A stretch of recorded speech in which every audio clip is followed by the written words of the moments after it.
Hello, welcome to my YouTube channel prof sky. तो अगर अभी तक आपने सब्सक्राइब नहीं किया इस चैनल को तो प्लीज़ सब्सक्राइब कर दीजिए ताकि आने वाली कोई भी वीडियो जो है वो आप मिस ना कर सकें।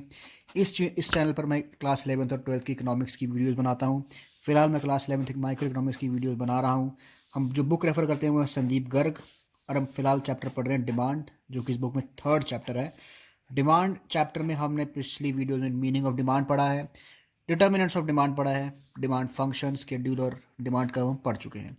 तो इस वीडियो में हम क्या करने वाले हैं दोस्तों, इस वीडियो में हम पढ़ने वाले हैं लॉ ऑफ डिमांड। जी हाँ, one of the most important topics in this chapter, demand. इसको हम आज डिस्कस करेंगे। लॉ ऑफ डिमांड क्या होता है, लॉ ऑफ डिमांड के रीजंस क्या होते हैं, उसकी एक्सेप्शंस क्या होते हैं, ये सब हम डिस्कस करेंगे। और साथ में ये भी डिस्कस करेंगे कि किस तरीके के क्वेश्चन जो हैं वो पूछे जा सकते हैं आपसे लॉ ऑफ डिमांड से रिलेटेड। किस तरीके के fill in the blanks question हो सकते हैं या फिर ट्रू फॉल्स हो सकते हैं, मैच द फॉलो, जो भी है, मतलब जिस तरीके से भी क्वेश्चन आपसे पूछे जा सकते हैं इस कॉन्सेप्ट से रिलेटेड। तो बिना टाइम वेस्ट करे शुरू करते हैं। हमारा आज का टॉपिक है लॉ ऑफ डिमांड। तो वीडियो शुरू करते हैं। तो लॉ ऑफ डिमांड होता क्या है दोस्तों, हमने पिछली वीडियो में पढ़ा था कि एक इनवर्स रिलेशनशिप होता है प्राइस और डिमांड के बीच में।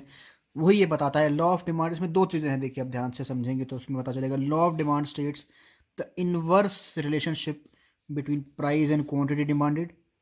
ये हो गया पहला पार्ट। दूसरा पार्ट है keeping other factors constant, citrus Paribas. तो ये एक इनवर्स रिलेशनशिप दिखाता है प्राइस और डिमांड के बीच में। मतलब ये बताता है कि जब प्राइस बढ़ता है तो डिमांड कम होती है, जब प्राइस कम होता है तो डिमांड बढ़ती है। ये इनवर्स रिलेशनशिप दिखाता है। सेकेंड पार्ट में उसने बोला है कीपिंग अदर फैक्टर्स कांस्टेंट। दोस्तों ये बहुत इंपॉर्टेंट है चीज़ जो आपको याद रखनी है। मैं आपको अच्छे से समझाऊंगा, ये कोई दिक्कत नहीं है। इससे रिलेटेड क्वेश्चन आ सकता है आपका एग्जाम में कि अदर फैक्टर्स को कांस्टेंट रखने का मतलब क्या है। सेट्रस पेरिबस का मतलब है keeping other factors constant. But ये अदर फैक्टर्स है क्या, ये क्या इनको कांस्टेंट रखना पड़ता है। आपने पढ़ा था, हमने पिछली वीडियो में देखा था कि हमने डिटर्मिनेंट्स ऑफ डिमांड पढ़ा था, जिसमें ये कुछ डिटर्मिनेंट्स होते हैं डिमांड के। प्राइस होता है कमोडिटी का, प्राइस ऑफ रिलेटेड गुड्स होता है, इनकम ऑफ कंज्यूमर होता है, टेस्ट एंड प्रेफरेंस होता है, expectation of future price change होता है। तो ये तो मेरा हो गया price of a given commodity. ये बढ़ेगा तो डिमांड कम होगा, ये कम होगा तो डिमांड बढ़ेगा। तो ये तो मेरा लॉ ऑफ डिमांड का पहला पार्ट हो गया, फर्स्ट पार्ट। सेकंड पार्ट मेरा ये कहता है कि ये जो बाकी चीज़ें हैं ना, ये रहेंगी आपकी कांस्टेंट। ये सब चीज़ें कांस्टेंट रहेंगी और तब हम इस लॉ ऑफ डिमांड को क्या नाम है मानेंगे। Law of demand states inverse relationship between price and quantity demanded keeping other factors constant. इन सब फैक्टर्स को हम कांस्टेंट रखेंगे। ऐसा क्यों हमने किया दोस्तों कि कांस्टेंट क्यों रखा है। मान लीजिए जैसे हमने देखा है कि प्राइस जब किसी चीज़ का इंक्रीज होता है तो डिमांड कम हो जाती है, हमने देखा है। बट मान लीजिए एक ऐसा प्रोडक्ट है जो आपको टेस्ट एंड प्रेफरेंस उसके लिए बहुत फेवरेबल है। आप मानते हैं कि अगर प्राइस बढ़ भी जाए तो मैं उसकी डिमांड कम तो नहीं करने वाला हूँ, बिल्कुल नहीं करने वाला हूँ। मैं उसकी उतनी ही डिमांड करूँगा जितनी मैं पहले करता था। तो ये आपका लॉ ऑफ डिमांड को डिस्क्रेडिट कर देता है, एक तरह से नकार देता है। इसलिए हम ये मान के चलते हैं कि ये सब बाकी चीज़ें कांस्टेंट हैं, और जब ये चीज़ें कांस्टेंट हैं तब price of the given commodity जब बढ़ता है तो डिमांड कम होती है, जब कम होता है तो डिमांड बढ़ती है। इनवर्स रिलेशनशिप है। तो इन सब चीज़ों को हमें कांस्टेंट रखना पड़ेगा। तो अगर आपसे पूछा जाएगा कि किन सब चीज़ों को कांस्टेंट रखना पड़ेगा तो हम क्या बोलेंगे। तो सर हम सबसे पहले तो प्राइस ऑफ रिलेटेड गुड जो है वो कांस्टेंट रहेगा, मतलब सब्स्टिट्यूट और complementary good. Price of related good हमने पढ़ा था, सब्स्टिट्यूट गुड होते हैं और कॉम्प्लीमेंट्री होते हैं। तो price of substitute good constant रहना चाहिए, price of complementary good constant रहना चाहिए, income of the consumer same रहनी चाहिए या कांस्टेंट रहनी चाहिए, taste and preference of the consumer should not change, expectation of future price in price there is no expectation of future change in price. तो भैया ये सब चीज़ें कांस्टेंट रहेंगी, तब हमारा क्या नाम है लॉ ऑफ डिमांड जो है वेरीफाई होता है। प्राइस ऑफ सब्स्टिट्यूट और कॉम्प्लीमेंट्री गुड दोनों सेम रहेंगे, इनकम ऑफ द कंज्यूमर बदलेगी नहीं, वो भी सेम रहेगी, टेस्ट एंड प्रेफरेंस जो है वो भी हमारा सेम है, ना ही फेवरेबल टेस्ट है ना ही अनफेवरेबल टेस्ट है। Expectation of future price change, future में कोई प्राइस हम चेंज नहीं होने वाला, ये भी हम मान के चलते हैं। तो ये सब चीज़ें जब कांस्टेंट रहेंगी तो हमारा जब प्राइस बढ़ेगा तो डिमांड कम होगी, तब हमारा लॉ ऑफ डिमांड जो है वो वैलिड माना जाएगा। तो ये हम लिखेंगे। अगर हमसे पूछा जाता है कि other things remaining the same का मतलब ये है, ये सब चीज़ें जो है वो कांस्टेंट रहेंगी। Other things remaining the constant का मतलब ये है। तो ये तो हुआ भैया लॉ ऑफ डिमांड होता क्या है। अब बढ़ते हैं लॉ ऑफ डिमांड के रीजंस क्या होते हैं, किन कारणों से law of demand hold true करता है। तो दोस्तों ये है मेरे reasons for law of demand. ये 4 रीजन हैं, ये हमको एक एक करके आपको मैं अच्छे से एक्सप्लेन करूंगा। Law of diminishing marginal utility, substitution effect, income effect और एडिशनल कस्टमर्स। तो reasons of law of demand का मतलब है कि ऐसा क्यों होता है कि प्राइस जब इंक्रीज होता है तो डिमांड डिक्रीज होता है, ऐसा क्यों होता है। रीजंस रीजन हमको बताने हैं। जब प्राइस जब डिक्रीज होता है तो डिमांड इंक्रीज होती है, ऐसा क्यों होता है, वाई। ये वाई का ही जो आंसर है 4 तरीके के पॉइंट हमको देते हैं।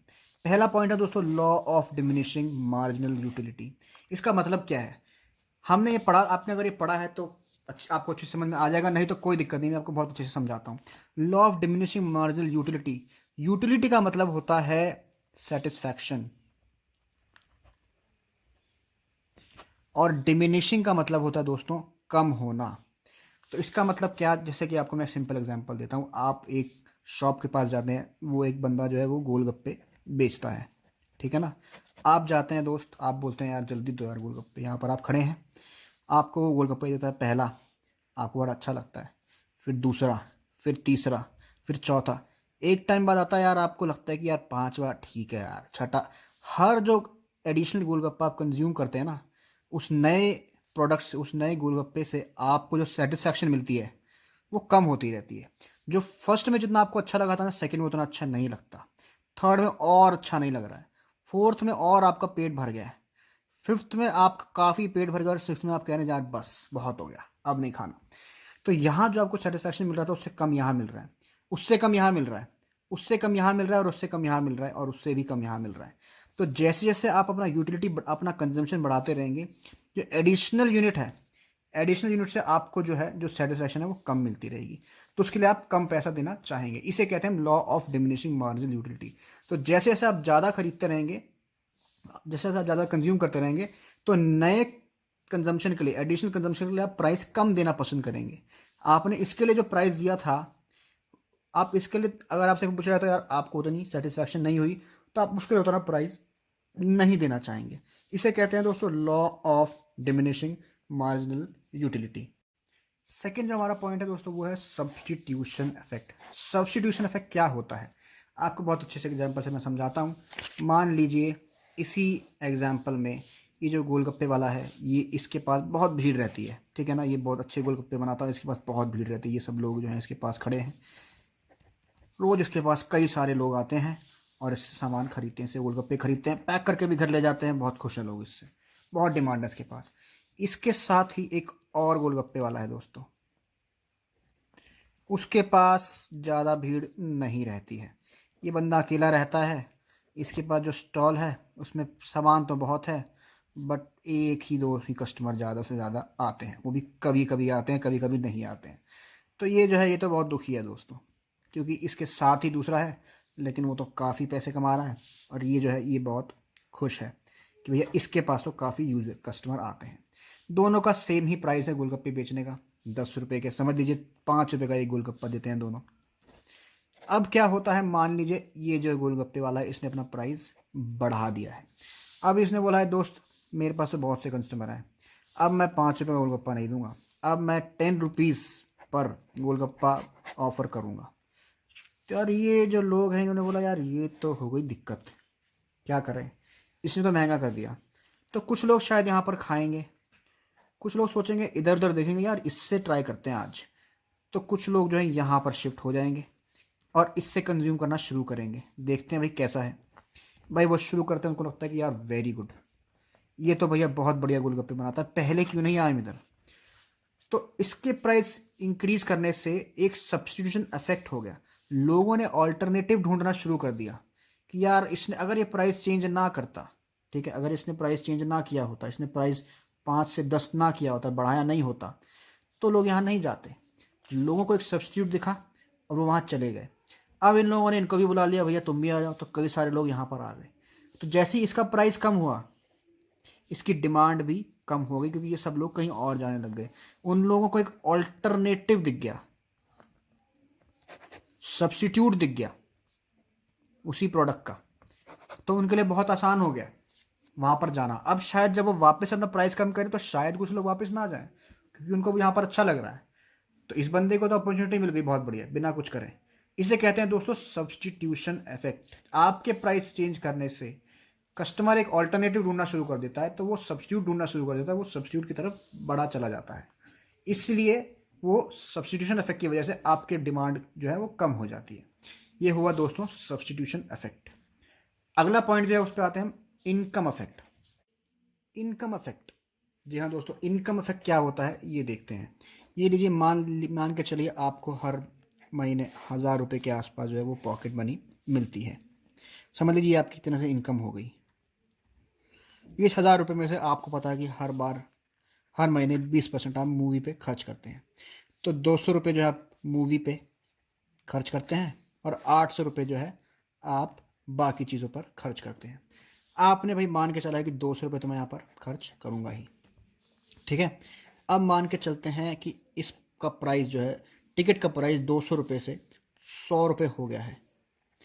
अब आप क्या करते हैं दोस्तों, पहले आप एक टिकट खरीदते थे, अब आप 2 टिकटें खरीदेंगे, क्योंकि आप 800 रुपये तो यहाँ पर अभी भी खर्च कर रहे हैं और यहाँ पर अभी आप 200 रुपये खर्च करेंगे, ठीक है ना। पहले भी मैं इतने पैसे खर्च कर रहा था, अब भी उतने कर रहा हूँ। अब एक टिकट की जगह मैं 2 टिकट खरीद रहा हूँ। अब मेरे पास ज़्यादा इनकम है इसको रखने के लिए, ठीक है ना, क्योंकि टिकट का प्राइस 100 रुपये हो गया। अब मेरे पास 900 रुपये बचे थे ना, मेरे पास मेरी रियल इनकम जो है वो बढ़ गई। पहले 800 रुपये बचते थे मेरे पास नॉन मूवी एक्सपेंडिचर। अब मेरे पास जब 100 रुपये की टिकट हो गई, अब मेरे पास एक टिकट अगर मैं खरीदता हूँ, मैं 900 रुपये हो गई नॉन मूवी एक्सपेंडिचर, तो मैं एक और खरीद लूँगा। तो मैं 1 से 2 पे कर लूँगा। क्यों मैं 1 से 2 पे कर रहा हूँ, क्योंकि इस तरह से मेरी रियल इनकम बढ़ गई दोस्तों, मेरी एक्चुअल इनकम नहीं बढ़ रही है। 1000 था, 1000 है, बट क्योंकि उसका प्राइस कम हो गया, now I can spend more on this product. तो इसका मतलब मैं ज़्यादा स्पेंड कर सकता हूँ, मतलब मेरी रियल इनकम बढ़ गई है। इसलिए इसे कहते हैं इनकम इफेक्ट। जब मेरा प्राइस बढ़ जाता है तो मेरी रियल इनकम जो है वो बढ़ जाती है। जब मेरा प्राइस कम हो जाता है, सॉरी, तो मेरी रियल इनकम है जो है वो बढ़ जाती है। मैं now I can spend more money on this product. Because I can spend more money on this product, मैं ज़्यादा खरीदूंगा उस प्रोडक्ट को। तो ये हमारा हुआ, जैसे प्राइस जब डिक्रीज हुआ तो मेरी डिमांड बढ़ गई। तो ये हुआ मेरा इनकम इफेक्ट। चौथे पॉइंट की तरफ आते हैं दोस्तों। चौथा पॉइंट हमारा है additional customers. Additional customers, additional customers का मतलब simple as the name suggest, extra customers आ जाते हैं। वही अगर आप एग्जांपल देंगे गोलगप्पे वाला, जो वो गोलगप्पे बेच रहा था बंदा, उसके पास मान लीजिए अभी 10 टोटल कस्टमर्स खड़े हैं। अब जैसे ही वो बंदा मान लीजिए अपना प्राइस कम कर देता है, 10 रुपये से 5 रुपये कर देता है, तो एडिशनल कस्टमर्स और आ जाएंगे, 10 की जगह 15 आ जाएंगे। तो 5 जो है वो एडिशनल कस्टमर हो गए दोस्तों। ये 5 पहले नहीं थे, बट 5 आ गए क्योंकि अब सस्ता पड़ रहा है। इसे कहते हैं एडिशनल कस्टमर। जो कहीं और गोलगप्पे खा रहे थे वो तो आ गए, प्लस कुछ और एडिशनल भी आ गए। इसे कहते हैं एडिशनल कस्टमर की वजह से जब मैंने प्राइस कम किया तो डिमांड बढ़ गई। तो ये मेरे 4 हो गए reasons for law of demand. तो ये तो हो गए दोस्तों हमारे reasons of law of demand. अब आते हैं हमारे exceptions of law of demand पे। यस, कि भैया एक्सेप्शंस क्या है लॉ ऑफ डिमांड पे। मतलब कब होता है कि लॉ ऑफ डिमांड में इन्वर्स रिलेशन नहीं हो पाता है। मतलब जब प्राइस गिर रहा है तो डिमांड बढ़ नहीं रही है दोस्तों, डिमांड भी बढ़ जाएगी, मतलब डिमांड कम हो जाएगी। जब प्राइस बढ़ रहा है तो डिमांड कम नहीं होगी, डिमांड भी बढ़ जाएगी या सेम रहेगी। कब कब मेरा लॉ ऑफ डिमांड जो है वो टूट जाता है, ब्रेक हो जाता है, exceptions to the law of demand. कब कब मेरा जो लॉ ऑफ डिमांड है वो होल्ड ट्रू नहीं करता है, किन किन केसेस में। पहला केस है दोस्तों गिफन गुड्स। गिफन गुड्स होते हैं दोस्तों inferior quality of goods. Inferior quality of goods होते हैं और इन पर आप अपनी इनकम का काफ़ी बड़ा जो है हिस्सा वो खर्च करते हैं। जैसे एग्जाम्पल क्या है सर, एग्जाम्पल हम बताते हैं। जैसे मान लीजिए आप खरीदते हैं राइस और बाकी अदर फूड्स जो हैं आप खरीदते हैं अपने घर में खाने के लिए, ठीक है ना। टोटल जो आप खर्चा करते हैं टोटल वो होता है दोस्तों आपका 1000 रुपये खाने पे। टोटल फूड पे आपका खर्चा होता है 1000 रुपये।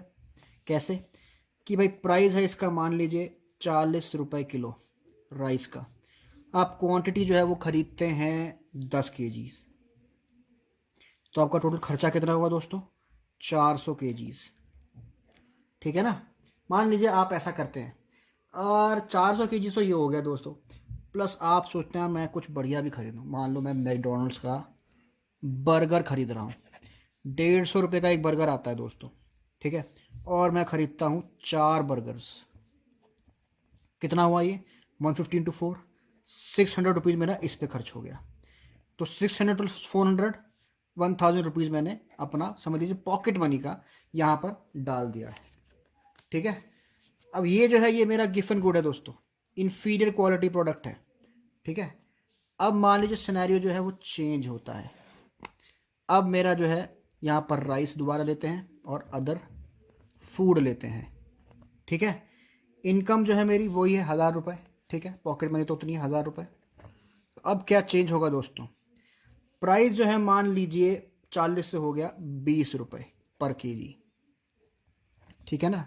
बेसिकली मेरा प्राइस कम हो गया है, प्राइस मेरा कम हो चुका है।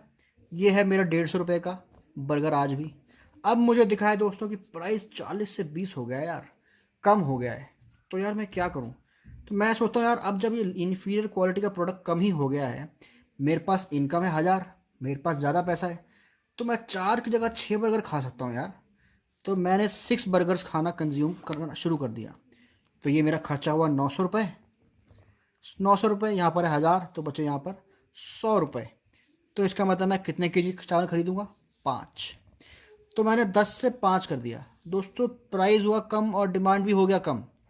इसे कहते हैं गिवन गुड्स, जिनका डायरेक्ट रिलेशनशिप हो जाता है प्राइस से।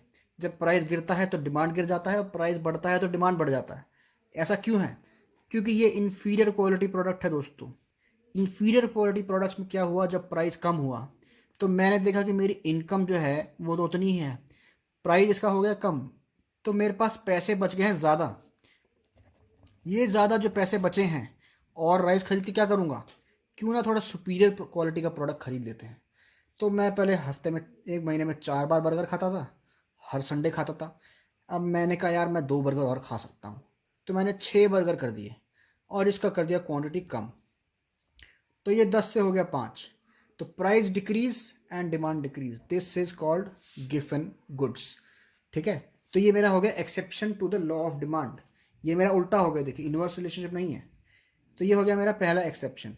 सेकेंड एक्सेप्शन है स्टेटस सिंबल। स्टेटस सिंबल दोस्तों क्या होता है, स्टेटस सिंबल जैसे मान लीजिए हो गया आपका डायमंड, ये एक स्टेटस सिंबल प्रोडक्ट है दोस्तों, ठीक है ना। लोग इसको प्रेस्टीज के लिए खरीदते हैं, ये हाई प्राइस प्रोडक्ट है। लेकिन मान लीजिए इसका प्राइस और बढ़ गया तो लोग क्या इसका डिमांड कम कर दे देंगे, नहीं यार, तब भी लोग खरीदेंगे ही, क्योंकि ये लोग प्रेस्टीज के लिए खरीदते हैं दोस्तों। ये खरीदते ही इसलिए क्योंकि इसका प्राइस हाई है। अगर डायमंड हो गया सस्ता और 100 रुपये में बिकने लग गया तो कोई क्यों खरीदेगा, तब तो उसकी वो प्रेस्टीज वैल्यू नहीं रही ना। तो अब वो नहीं रहा वो डायमंड जो पहले हुआ करता था, इसलिए लोग खरीदेंगे ही नहीं। तो high quality high price product है ये, लोग अपनी प्रेस्टीज के लिए खरीदते हैं, इसलिए जब इसका प्राइस बढ़ेगा तो डिमांड कम नहीं होगी, डायमंड का हो तो उतना ही प्राइस रहेगा। तो इसलिए ये हो गया हमारा एक exception to the law of demand. कायदे से होना चाहिए था, प्राइस बढ़ने पे डिमांड क्या होनी चाहिए थी दोस्तों, कम होनी चाहिए थी, बट हुई जी नहीं। क्यों नहीं हुई, क्योंकि ये प्रोडक्ट है भैया high price high high quality, या कह लीजिए अपनी प्रेस्टीज के लिए हम खरीदते हैं, हमें खरीदना ही खरीदना है, भले ही प्राइस बढ़ जाए या कम हो जाए। अमीर लोग ऐसी कई चीज़ें खरीदते हैं जिनको फ़र्क नहीं पड़ता प्राइस बढ़ने या कम होने से। भाई अमीर लोग तो हैं वो तो खरीदेंगे ही खरीदेंगे, सिंपल। ये हो गया मेरा दूसरा क्या नाम है, exception to the law of demand. तीसरा एक्सेप्शन क्या हुआ दोस्तों मेरा, तीसरा एक्सेप्शन हुआ फियर ऑफ शॉर्टेज। तीसरा एक्सेप्शन मेरा हुआ फियर ऑफ शॉर्टेज। ये डर है मुझे कि भाई कमी हो जाएगी इस प्रोडक्ट की। अब चाहे बढ़े या कम हो, भाई मुझे तो ख़रीदना ही ख़रीदना है। भाई मान लो पेट्रोल जो है मैं हर महीने हर हफ्ते भरवाता हूँ 500 रुपये का, ठीक है ना। अब भैया न्यूज़ आ गई है कि पेट्रोल जो है कमी हो गई है बहुत बुरी तरीके से। मिडल ईस्ट से पेट्रोल आता है दोस्तों, और पता चला है भाई मिडल ईस्ट में कुछ प्रॉब्लम चल रही है, पेट्रोल की सप्लाई नीचे चली गई है। अब पेट्रोल कम आया करेगा देश में आने वाले सालों में, आने वाले महीनों में। तो क्या मैं उसका कंजम्पशन जो है कम कर दूंगा? जी नहीं। शॉर्टेज है भैया, प्राइस चाहे बढ़ जाए मैं डिमांड कम नहीं करूंगा, डिमांड तो जारी रखूंगा, क्योंकि मुझे फियर है कि कहीं ख़त्म ना हो जाए। शॉर्टेज का फियर है, मुझे डर है कि कहीं ये ख़त्म ना हो जाए, इसलिए मैं अपनी डिमांड कम नहीं करूँगा। मैं ख़रीदता रहूँगा भैया, आज ही ख़रीद लूँगा, मैं अगले हफ्ते का भी मैं आज ख़रीद लूँगा, क्योंकि मुझे डर है भैया कि ऐसा ना हो कि सब खरीद के अपने घर ले जाएं और मैं बच जाऊँ। इसे कहते हैं दोस्तों फियर ऑफ शॉर्टेज। ये हो गया हमारा तीसरा एक्सेप्शन। अब आते हैं लास्ट एक्सेप्शन की। फाइनल क्या होता है? फाइनल हमारा एक्सेप्शन होता है दोस्तों necessities of life. Necessities of life दोस्तों वो चीज़ें जो ज़िंदा रहने के लिए बहुत ज़रूरी हैं, उनका प्राइस बढ़ भी जाएगा तो आप डिमांड कम नहीं कर पाएंगे, बिल्कुल नहीं कर पाएंगे। जैसे जैसे हो गया दोस्तों सॉल्ट, नमक तो खाने में डलेगा ही डलेगा, जितना डलता था उतना ही डलेगा, क्या ही कर सकते हैं। मेडिसिन बहुत अच्छा एग्जाम्पल है दोस्तों। मेडिसिन आपके घर में जो भी कंज्यूम कर रहा है, चाहे प्राइस बढ़ जाए उतनी ही कंज्यूम करेगा जितनी पहले कर रहा था, उसका डिमांड कम नहीं होगा, सेम ही रहेगा, या फिर बढ़ेगा या कम रहोगा, सेम होगा, कम तो नहीं होगी डिमांड, क्योंकि ये भैया नेसेसिटीज़ हैं, ज़िंदा रहने के लिए ज़रूरी है भैया। वाटर की जो बॉटल है जो 15 रुपये की आती है, आपको बहुत प्यास लग रही है, अगर वो 25 रुपये की कर दे तो क्या पानी नहीं पियेंगे? छोड़ देंगे पानी पीना? नहीं यार, तब भी पियेंगे। प्राइस बढ़ने से डिमांड तो नहीं कम हुई ना। क्यों नहीं कम हुई? क्योंकि सर ये तो बहुत बड़ी नेसेसिटी है पीने लाइफ में, अगर पानी नहीं पियेंगे तो जिंदा कैसे रहेंगे? वही है भैया नेसेसिटी ऑफ लाइफ। तो ये हो गया मेरा चौथा एक्सेप्शन। दोस्तों हमने 4 एक्सेप्शंस कौन कौन से पढ़े हैं लॉ ऑफ डिमांड के। पहला हमने पढ़ा है given goods, inferior quality of good जो होते हैं, इनका जब प्राइस कम होता है तो लोग सोचते हैं यार अब मैं ये क्यों खरीदूं, सुपीरियर प्रोडक्ट खरीद लेता हूँ ना जब मेरे पास पैसे बच गए हैं। सेकेंड है स्टेटस सिंबल, जैसे हमारा डायमंड था, महंगे प्रोडक्ट्स हैं, अब भैया इनका प्राइस ज़्यादा भी हो जाए तो क्या करना है, मैं तो अपने स्टेटस के लिए ख़रीद रहा हूँ, हाई है तभी मैं ख़रीद रहा हूँ भैया डायमंड का प्रोडक्ट। फिर है फियर ऑफ शॉर्टेज, डर है मुझे कि कहीं ख़त्म ना हो जाए पेट्रोल, अगर ख़त्म हो जाएगा तो मैं रह जाऊँगा, बाकी सब खरीद लेंगे, इसलिए भैया ख़रीद लो, भले ही प्राइस बढ़ जाए अपन को कोई दिक्कत नहीं है।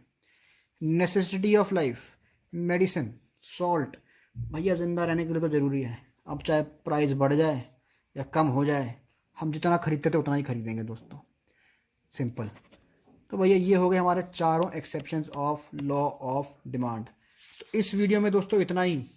अगली वीडियो में हम पढ़ेंगे movement along the demand curve और शिफ्ट इन डिमांड कर्व, बहुत इंपॉर्टेंट टॉपिक है।